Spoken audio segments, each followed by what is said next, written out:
AP liquor scam కేసులో ఎట్టకేలకు కీలక నిందితుడు ఒకరు సిట్ చేతికి చిక్కారు. కానీ ఇద్దరు అధికారులు మాత్రం ఇంకా అజ్ఞాతంలోనే ఉన్నారు.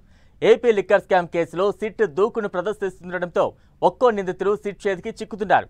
దీంతో కేసు కీలక మలుపులు తిరుగుతోందన్న చర్చ నడుస్తోంది.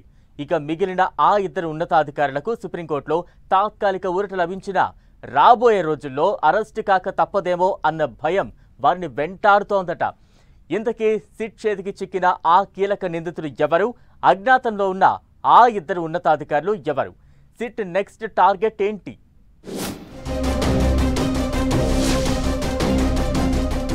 ఏపీ మద్యం కుంభకోణం కేసులో కీలక పరిణామం చోటు చేసుకుంది. ఈ కేసులో కీలక నిందితుడు ఏ3గా ఉన్న బాలాజీ గోవిందప్పను సిట్ పోలీసులు తాజాగా అరెస్టు చేశారు. కర్ణాటకలోని మైసూరు నగరంలో ఆయన్ని అదుపులోకి తీసుకున్నట్లు సమాచారం. మైసూర్ కోర్టులో ట్రాన్సిట్ వారెంట్ దాఖలు చేసేందుకు సిట్ బృందాలు ప్రయత్నం చేస్తున్నాయి. ట్రాన్సిట్ వారెంట్ ద్వారా ఆయన్ని విజయవాడకు తీసుకొచ్చేందుకు సిట్ అధికారులు ప్రయత్నిస్తున్నారు. Govindappa Balaji Bharathi cements director. ఇప్పటికే ముందస్తు బెయిల్ కోసం గోవిందప్ప సుప్రీంకోర్టును ఆశ్రయించగా కోర్టు ముందస్తు బెయిల్ ఇచ్చేందుకు నిరాకరించింది. అయితే గోవిందప్ప అరెస్టు కావడంతో ఇక ఆయన బెయిల్ కోసం కోర్టును ఆశ్రయించాల్సిందే. ఈ కేసులో ఇప్పటి వరకు గోవిందప్ప సహా 5గురు అరెస్టయ్యారు. ఏపీ మద్యం కుంభకోణం కేసులో కీలక నిందితులుగా ఉన్న ఏ32 కృష్ణమోహన్ రెడ్డి, ఏ31గా ఉన్న ధనుంజయ రెడ్డి, ఏ33గా ఉన్న బాలాజీ గోవిందప్పలకు 3 రోజుల క్రితం విచారణకు హాజరు కావాలని సిట్ అధికారులు నోటీసులిచ్చారు. విజయవాడ సిట్ కార్యాలయానికొచ్చి విచారణకు సహకరించాలని ఆ నోటీసులో పేర్కొన్నారు. అయితే నిందితులు సిట్ విచారణకు హాజరు కాకుండా అజ్ఞాతంలోకి వెళ్లిపోయారు. ఇప్పటికే వారి ముందస్తు బెయిల్ పిటిషన్లను ఏపీ హైకోర్టు కొట్టేయగా సుప్రీంకోర్టు సైతం అరెస్టు నుంచి వీరికి మధ్యంతర బెయిల్ ఇవ్వడానికి నిరాకరించింది. అయితే గతంలో వేసిన పిటిషన్ను సవరణ చేయాలని లేదా కొత్త పిటిషన్ను వేయాలని సుప్రీంకోర్టు తెలియజేస్తూ విచారణను మే 13కు వాయిదా వేయడంతో మంగళవారం ఎలాంటి తీర్పు వస్తుందో అని ఈ 3 నిందితులు ఎదురు చూస్తున్నారు.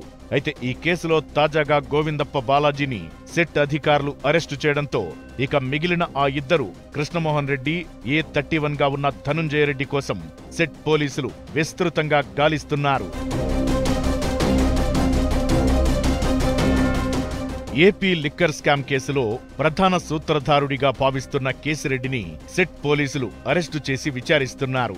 అయితే కేశిరెడ్డి రాజశేఖర్ రెడ్డి చాణక్య రిమాండ్ రిపోర్ట్లో కూడా ఈ 3 పేర్లను సిట్ అధికారులు ప్రస్తావించారు. ఈ 3 ఆదేశాల మేరకు అప్పట్లో డబ్బులు వసూలు చేశారని, ఈ డబ్బులు వాళ్ల వద్దకు చేరాయని విచారణలో నిందితులు పేర్కొన్నట్లు సమాచారం. ఈ రిమాండ్ రిపోర్ట్ ఆధారంగానే వాళ్ల పేర్లను చేర్చినట్లు మెమోలో సిట్ అధికారులు పేర్కొన్నారు. మద్యం సరఫరా కంపెనీలు, డిస్టిలరీల నుంచి ముడుపులు వసూలు చేయడం, ఆ సొమ్మును డొల్ల కంపెనీలకు మళ్లించడంలో కృష్ణమోహన్ రెడ్డి, గోవిందప్పలతో పాటు ధనుంజయ రెడ్డి కీలక పాత్ర పోషించినట్లు ఇప్పటికే సిట్ గుర్తించింది. అయితే ముడుపులుగా ఎంత మొత్తం చెల్లించాలనే దానిపై ఈ 3 తరచూ హైదరాబాద్, తాడేపల్లిలో మద్యం సరఫరా కంపెనీలు, డిస్టిలరీల యజమానులతో సమావేశమయ్యేవారని సిట్ అధికారులు ఇప్పటికే నిర్ధారించారు. మొత్తానికి ఏపీ లిక్కర్ స్కామ్ కేసులో ఏ33గా ఉన్న గోవిందప్ప బాలాజీని సిట్ పోలీసులు అరెస్టు చేయడంతో ఈ కేసు కీలక మలుపు తిరిగినట్లయింది. సిట్ విచారణలో గోవిందప్ప ఎలాంటి విషయాలను బయటపెడతాడో అన్న దానిపై ఆసక్తి నెలకొంది. గోవిందప్ప చెప్పే అంశాలను బట్టి నెక్స్ట్ ఎలాంటి స్టెప్స్ తీసుకోవాలో అన్నది సిట్ నిర్ణయించనుంది. అయితే బాలాజీ అరెస్టు కావడంతో మిగతా ఇద్దరిలోనూ అరెస్టు భయం మొదలైందన్న టాక్ వినిపిస్తోంది. మధ్యంతర బెయిల్ ఇచ్చేందుకు సుప్రీం నిరాకరించడంతో ఇక అరెస్టు తప్పదన్న వార్తలు వినిపిస్తున్నాయి. అయితే ఏ32 కృష్ణమోహన్, ఏ31గా ఐఏఎస్ అధికారి ధనంజయ రెడ్డి అరెస్ట్ అయితే ఈ కేసు దాదాపు ఓ కొలిక్కొచ్చినట్లే అని సిట్ భావిస్తోందట. అందుకే అజ్ఞాతంలో ఉన్న ఆ ఇద్దరి కోసం సిట్ ముమ్మరంగా గాలిస్తోంది. వీరిద్దరి అరెస్టు తరువాత మరిన్ని కీలక అరెస్టులు కూడా ఉంటాయన్న చర్చ సైతం ఏపీ రాజకీయ వర్గాల్లో వినిపిస్తోంది.